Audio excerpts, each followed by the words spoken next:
तर सर्वांना जय शिवराय मित्रांनो। तर मित्रांनो, ही कविता एका गरीब व्यक्तीवरती आहे, जो आपली व्यथा मांडत आहेत, म्हणूनच कविता बनवलेली आहे। तर कवितेचं नाव आहे मित्रांनो भाकरीचा चंद्र।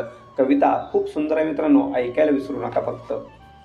भाकरीचा चंद्र मागत होता भिकारी दिवसभर फिरायचा। भाकरीचा चंद्र मागत होता भिकारी दिवसभर फिरायचा आणि रात्री चंद्रप्रकाशात तीच भाकर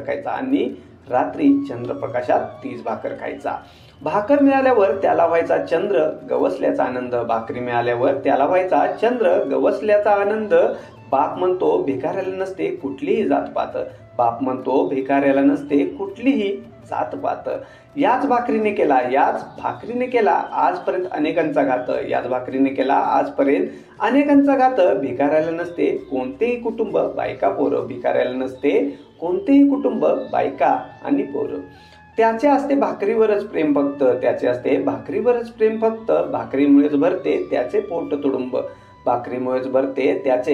तुडुंब। सकाळच्या प्रहारी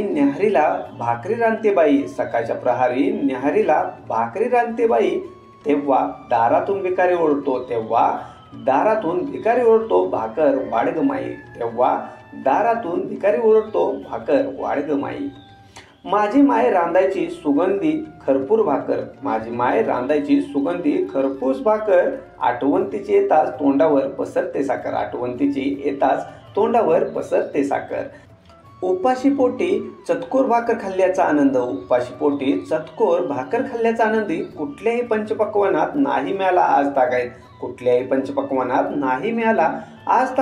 भाकरीचा चंद्र मिळण्यासाठी मी कष्टतो दिवस रात्र। आज जेव्हा मी हॉटेलमधून पिझ्झा बर्गर खाऊन पडतो, तेव्हा एक भिकारी माझ्याकडे भाकर मागत असतो। मी त्याला काहीच देत नाही, बघत सुद्धा नाही त्याच्याकडे। अशा वेळी मला स्वतःला भिकारी झाल्यासारखा वाटतो। तर मित्रांनो, कविता कशी वाटली सांगायला विसरू नका।